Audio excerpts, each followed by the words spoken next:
Nothing gives me that boost of serotonin like that book does. I'm so excited, like I literally can't.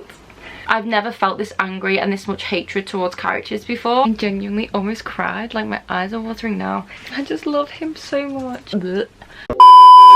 Hi, my name is Jodie and welcome to another video. So today I'm going to be officially starting a new reading vlog series, I guess you could call it. I'm hoping it will stay as a series. It depends if I manage to read all these books before a specific date, which I will get into in a second. But basically, I will be rereading the A Court of Thorns and Roses series by Sarah J Maas. So if you're someone who regularly watches my videos, you've been subscribed to me for a while, you will already know that Sarah J Maas is my fave. I adore her books. The A Court of Thorns and Roses series is my all-time favourite book series, and A Court of Mist and Fury, which is the second book in the series, is my all-time favourite book. It's my favourite book to reread and I adore it. Nothing gives me that boost of serotonin like that book does. I love it so much. So yes, for those of you who don't know, this series is basically a retelling of Beauty and the Beast, but with like fae or fairies, and we have like war in here and all kinds of things. It's essentially new adult, but it's YA, so it's a little bit on the fence of being YA. It's the higher end of YA, and yeah, it's an amazing series. I absolutely love it. Even if you don't like the first book, you need to still read the series just for the second book. It's just a masterpiece. I love it. That's basically what the series is about, and we have a new installment in the series coming out on the 16th of February, and that is A Court of Silver Flames, which if you've seen my pre-orders video and my most anticipated releases video, then you'll know that I'm so unbelievably excited for this book. This book kind of doesn't follow our two main characters, or our main character I should say, from this series. It kind of focuses on two other characters that are in the series and a developing relationship and other really cool stuff. So yeah, I'm very excited for that book, and as it comes out on the 16th and I always reread these books, I thought it'd be a perfect time obviously for me to start rereading the books now. So it is the 30th of January when I'm starting this vlog, and I don't know if I'm going to read these super quick, if I'll read them super slow and space out, if I'll even get through them all. We'll see. I've got a lot of books I need to read in February, but I'm hoping to get through these quite quickly and hopefully all of them, but I don't know. Like I said, we'll see. ACOTAR I'll definitely be rereading, but as of now I am planning to do 4 vlogs, so one for each book in the series, and then obviously a separate reading vlog for when the new book A Court of Silver Flames comes out, and I'll be doing like a spoiler-free review and stuff. So yes, that is the plan. This is the start of a little vlog series. It should hopefully be fun. But yes, I will be rereading A Court of Thorns and Roses first, and I am so unbelievably excited. Like I literally can't wait to be back in this world. I read these books at a point in my life where I really needed escapism, and I have such like a strong emotional attachment to these books, and I just love them so much, and these characters. I even have my little A Court of Thorns and Roses necklace on, and yeah, I'm living for it. So yeah, it's 6:10 and I have my live show with some friends at 7, so I will be reading the book on the live show, so I don't know if I'm going to start it before or whatever, but we'll see. I'm so excited. And this won't be a spoiler-free vlog. This will have a lot of spoilers in here, so if you haven't read the series and you don't want to be spoiled, then don't watch this video, because obviously I'm going to be talking about things that happen in the book, and yeah, you're gonna get spoiled, so don't watch it. Oh, I'm so excited to be reunited with Rhysand, my ultimate book husband. I'm so excited. But yeah, I'm very excited. I've said that a million times, so I'm gonna go and actually start reading this book.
so excited. This deserves fresh sticky tabs. So I have decided I am going to annotate these books because I've never ever annotated any of these before. Reread it a couple of times, but I've just never ever tabbed it. So I will be doing that and I'm very excited. I've decided to go with the OG editions rather than using my new nice hardbacks like with the new covers. I'm going to go with the old ones because they're the ones that I love the most. So yes, I'm going to use a fresh pack of sticky tabs, but I do have lots of spares because I expect I'm going to go through quite a few packs of sticky tabs during this reading vlog series. So yes, I'm so excited. But yeah, I am going to be starting this on the live show I think because I only have 20 minutes until I go live. So I don't know, I might read like a page now, but I'm scared. I think actually what I'm going to do is before I go live I'm going to set up my tab system now just so I know exactly what tab is for what and stuff like that. So I'm going to do that now.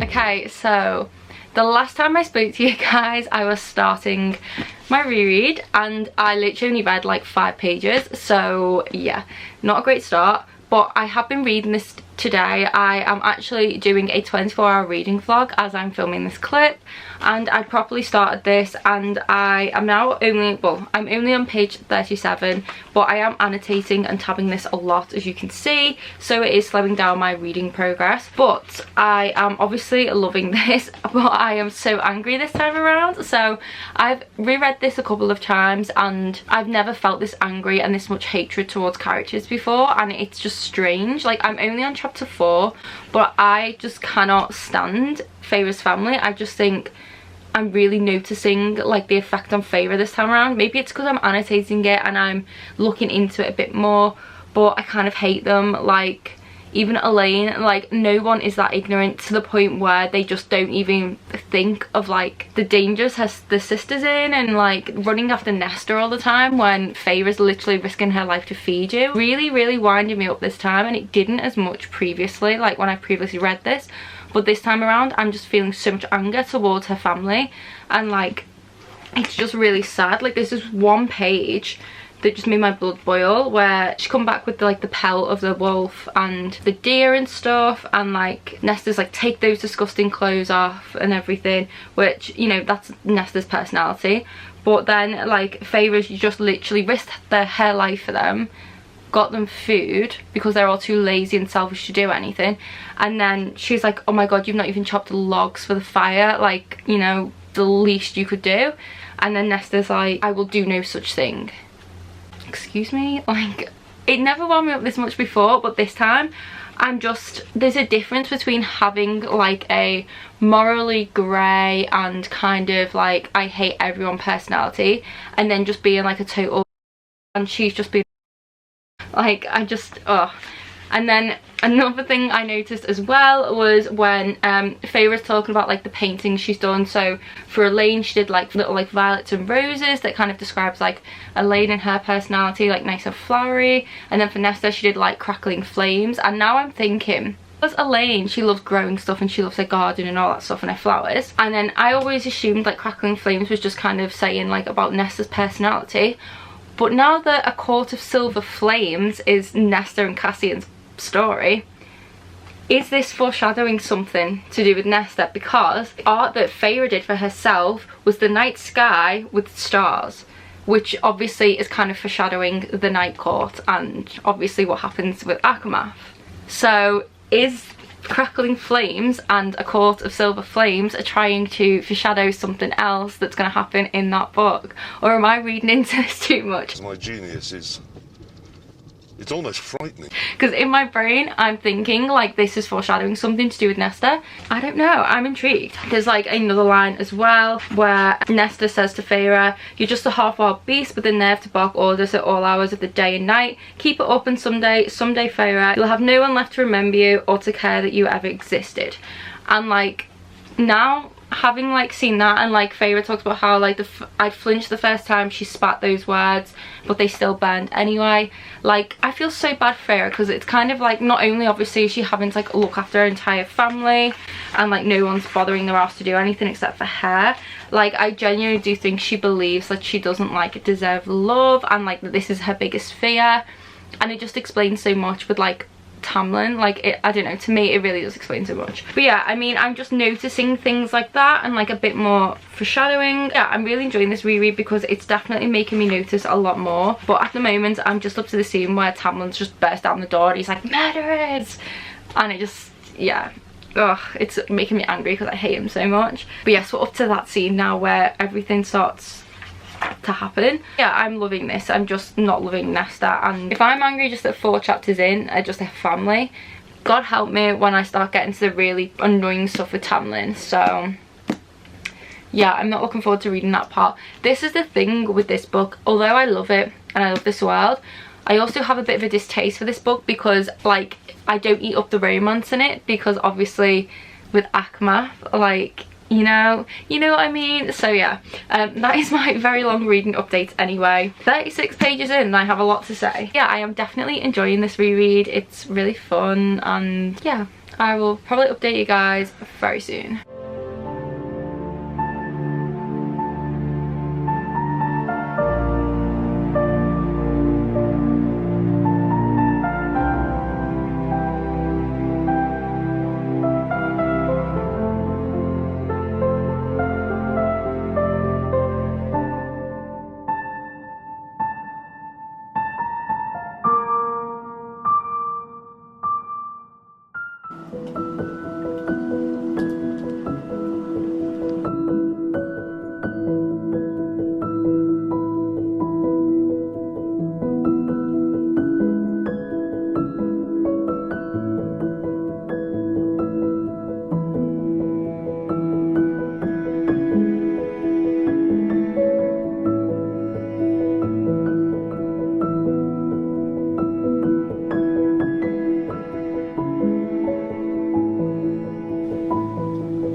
Hi, hello. So it's been a while since I updated you guys, but I have made some progress with this reread. I'm now on page 176 and I'm really enjoying my reread. I don't feel as angry anymore because now it's just obviously Feyre and Tamlin. So I'm trying to think where I left off. It was quite like, I really haven't updated you guys for a while. This reread, I tend to just sit and read it in like big chunks, and it's really hard to update you guys when I'm doing that. The scene with the SOCAIL,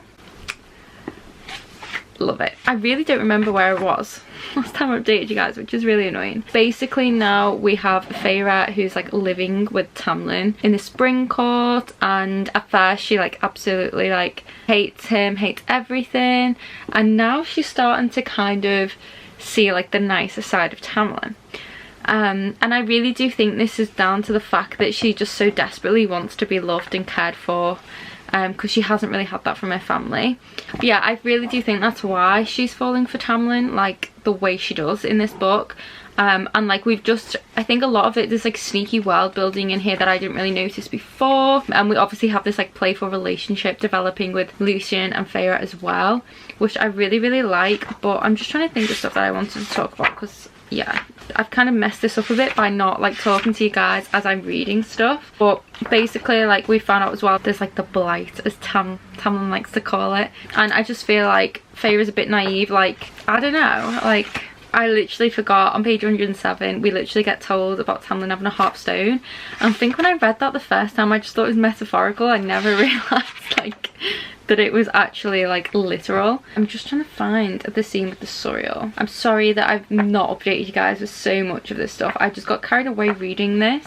So the Sorial basically tells Feyre everything. We get like the back story to like the King of Highland and all that kind of stuff, and she like ensnares the Sorial, and then she frees the Sorial as well, where the Sorial says stay with the High Lord.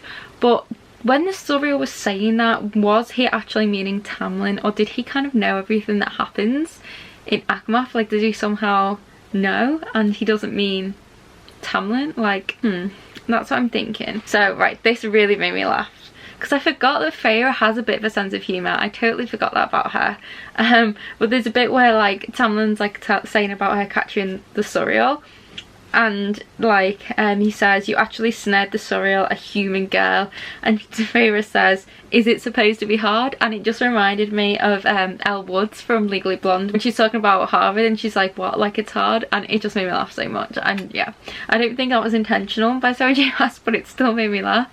I feel like a lot of this that I've been reading is mostly world building. Like, for example, all of this on this page is literally just like the gaps being filled in, a bit of history, a bit of backstory to the world and things like that. And I never really noticed it that way before until this reread, and I'm just really enjoying like kind of being reminded of certain things about the world, and like just these like little things, a bit more of an insight into Feyre. Like, there's this quote where she says a little fairy just died, like the lesser fae, in front of her, and Tamlin's like, why did you hold his hand and like say, you know, comfort him when he's dying? And she's like, because I wouldn't want to die alone. I'd want someone to hold my hand until the end, and a while after that. That's something everyone deserves, human or fairy.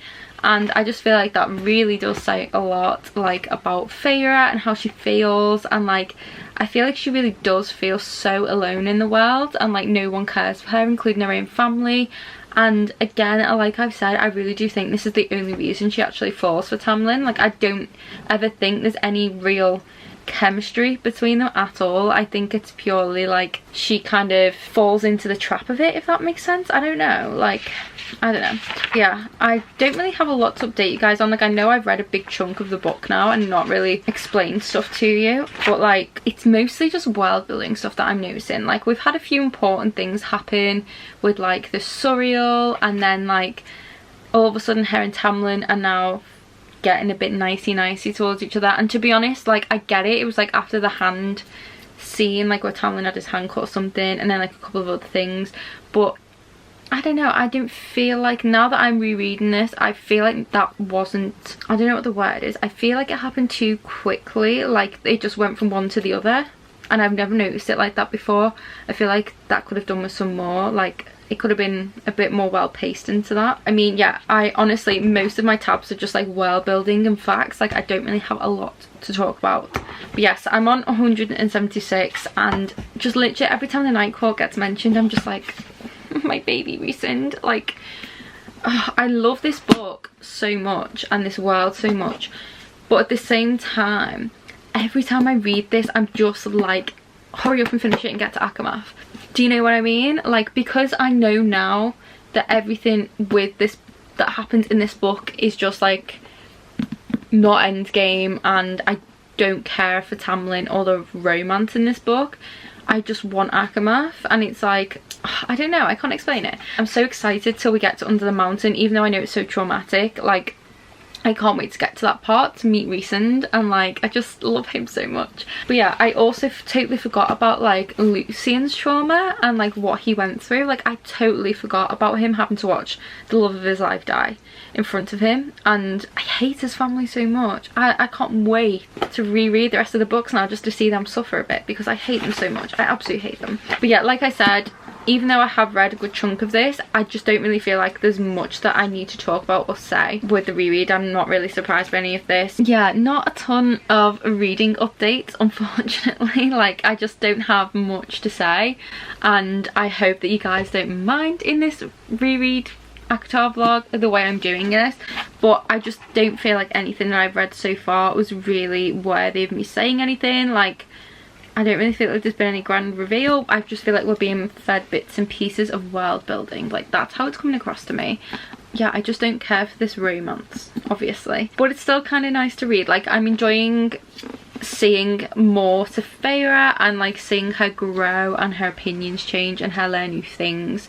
But I do still feel like she's very naive, and again, she is 19 years old, and it's weird. Like, I'm so conflicted because sometimes I feel like she's even older than that, because she had to start hunting when she was 14 and looking after her family at a young age, so she's had to mature and become an adult very, very, very young. And I feel like you can definitely tell that, but at the same time, sometimes she's so naive to stuff that she seems like she's even younger than 19. It's really weird, and I feel like there was a lot more to Feyre that we should be getting more in depth of, if that makes sense. I don't know, rereading this book has just given me more questions than answers. I just want to get to Under the Mountain, because I feel like that's when stuff starts getting interesting. I mean, we've already hinted at, I never know how to pronounce her name, but I'm going to call her Amarantha. Amarantha? I can't say. You know who I mean. The horrible, horrible her. She's been mentioned as her a couple of times now, and yeah, that does make me tense. It does make me tense, but I'm excited to get to Under the Mountain, because I feel like that's where the plot for this book really does start to kick in, and we really do start to see a lot more of the badass Feyre that we know, because it's obvious from the get-go she's a badass, like, you know. And oh, I forgot the scene with the Naga as well. Oh my god, I love that scene so much. I absolutely love it. Like, oh, I don't know why, I just like the fact that she can hold her own so well, and she's just dealing with all this stuff. Like, oh, I love Feyre so much. Not a lot of updates because I've read quite a big chunk in one go, but I am going to try to update you guys a little bit better with the rest of the book, because like I said, I'm up to the point now where like things are starting to change between Feyre and Tamlin, and we're getting close to that part where she kind of starts to find out a lot more and she ends up under the mountain and all that stuff happens. So yes, I would definitely update you guys properly when I read some more of this, but I am loving my reread. I am. I love this world so much, and yeah.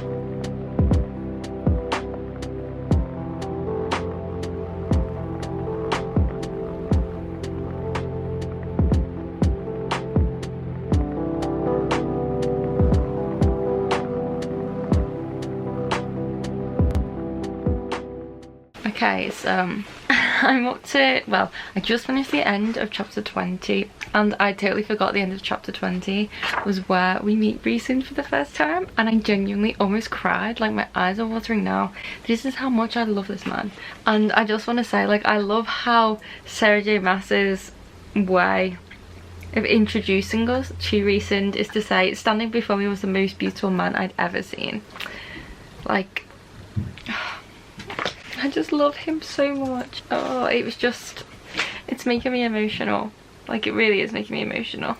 Like, I've waited to be introduced to Rhys again, and I'm just so happy right now that we've been introduced to Rhys again, and I just want to get to Under the Mountain now for more Rhysand. But yeah, I just also read the scene where Tamlin like and Feyre bump into each other in the kitchen during the like evening of the rite, and he like bites her neck and pins her against the wall. Blech. Like, no. Ugh, it's making me feel sick. Like, oh, I hate reading this romance element of ACOTAR because of obviously what happens in Aftermath. Like, I hate it, and this is making me feel sick, and I'm just like, no, Feyre, like, you're so stupid, what are you doing? But yeah, anyways, I'm just so happy that Rhys is back in my life again. I love Rhysand so much. So much. But yeah, that's my like little update for now anyways.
Okay, so it's been a while since I updated you guys, and this vlog didn't go how I planned it to, but I may have accidentally binged the last 200 pages of ACOTAR in the bath in one go.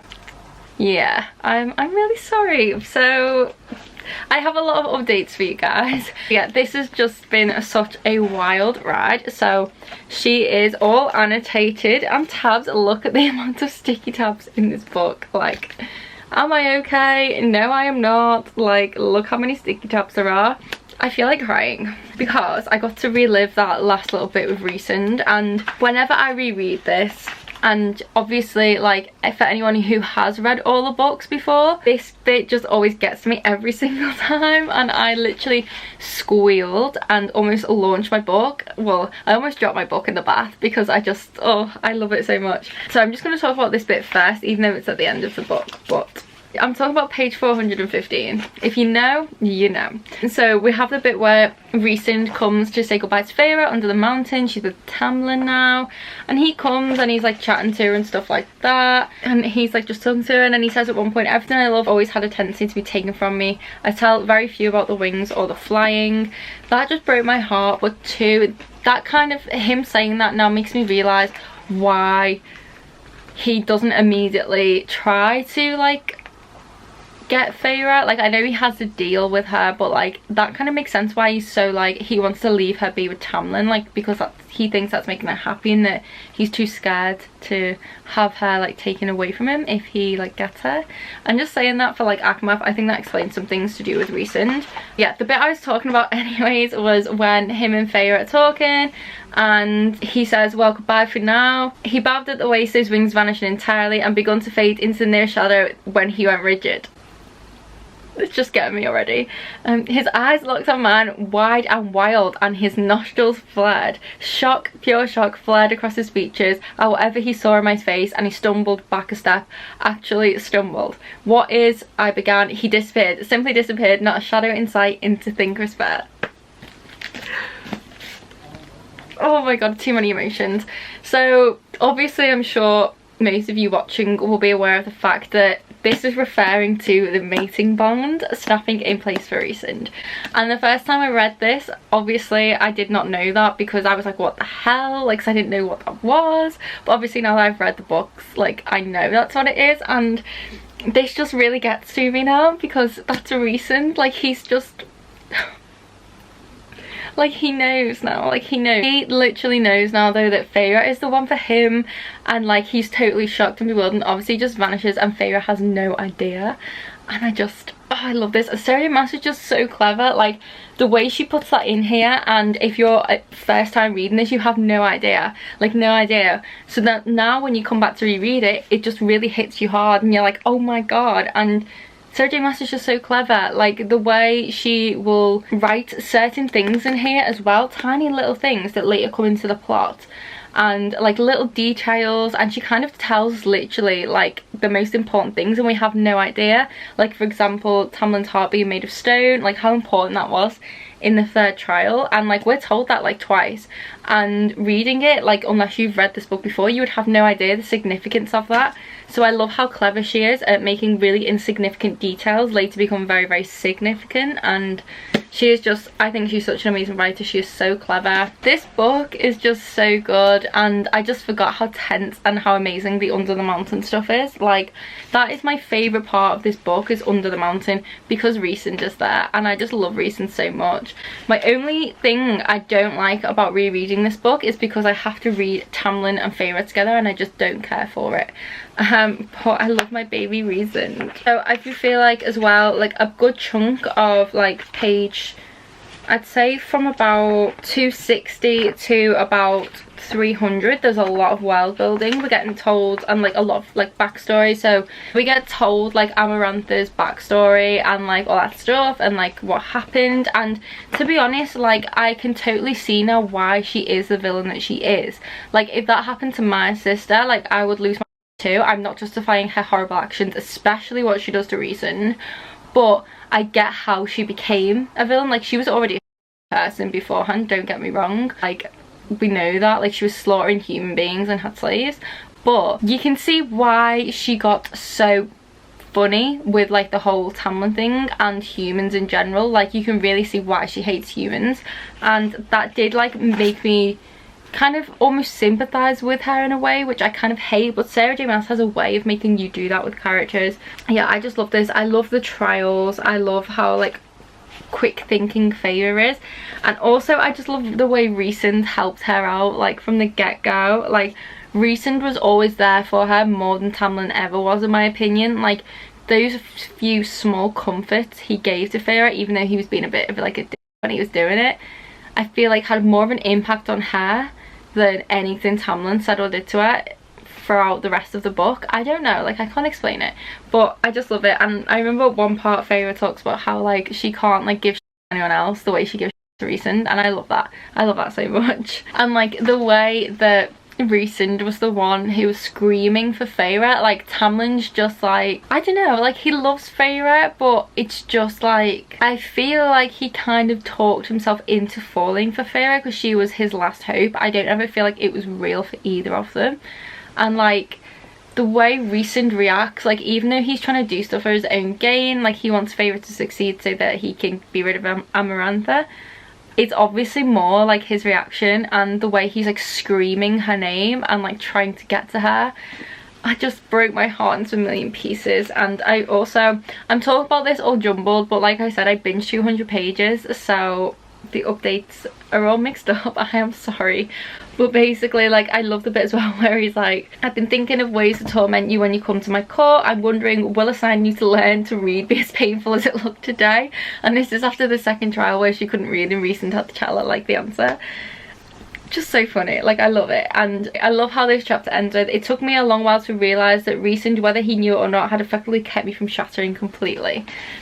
And it's just like, I love how the start of their relationship is kind of Rhysand being so supportive to Feyre without being like straight up supportive. Like he is like, you know, conniving about it, and like I don't even think Rhysand himself kind of knows that he's kind of going above and beyond for Feyre. Like you can tell it's not just about his personal gain, that he is kind of starting to feel for Feyre, and I love that. And I also like think this because we get like Rhysand kind of opening up to Feyre when he's saying about like, she's got me run ragged about like Amarantha, and he's saying about like how showing like his wings and like things like this. He's like kind of becoming vulnerable to Feyre, and I think this is like the start of him kind of developing feelings for her but not realizing he is, because we've also got to remember like Rhysand's a complicated guy. Like he's closed himself off to love and everything, like being around people, because he's always terrified it's going to be taken from him. And you can just see here that he's unintentionally letting his guard down. Like, I didn't even think he realizes he's doing it, and I just love this guy so much. But yeah, honestly, because I binge read that, a lot of the stuff I wanted to talk about I can't remember now, so I am sorry if this vlog hasn't been the way you guys thought it was gonna be, and it didn't turn out the way I thought it was gonna be either. I thought I'd be updating you guys a lot, but it's just the way filming has turned out, and trying to film the clips just hasn't gone the way like I wanted it to, so I am sorry for that. This vlog has coincided with a few other vlogs I'm doing at the moment, so it's been really hard to try and do all of them at once, and unfortunately this reread took a little bit of a backseat. I didn't read this as quickly as I thought I was going to, because I've had a lot of readathons and other books I needed to read, so that is why it's taken me a while to get to this, to read this whole book. But obviously 5 stars, I absolutely adore this book, one of my all-time fave books, and just look at the tabs, it's so satisfying being able to do this. I don't know why.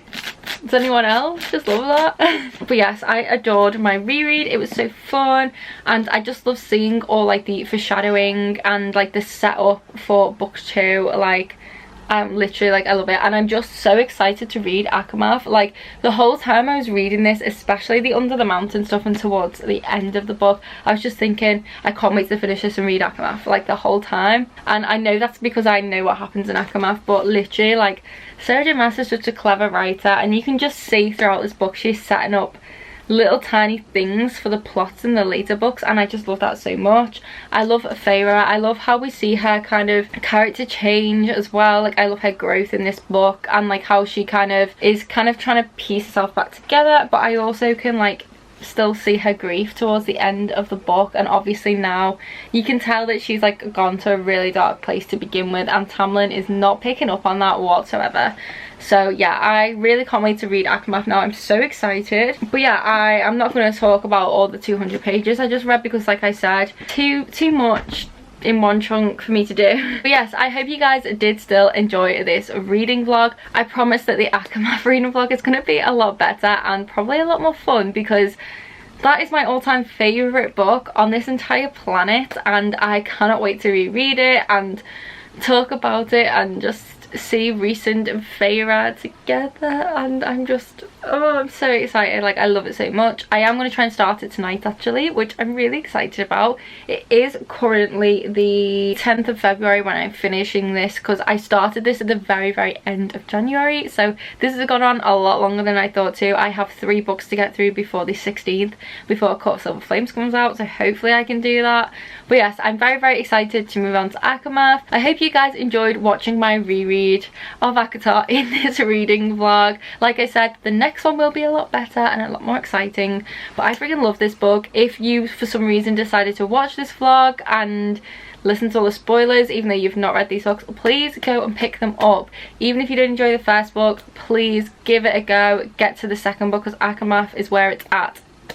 So excited. But yes, anyways, I really do hope you guys did enjoy this book. Please do give this video a big thumbs up if you did. Please comment your thoughts down below.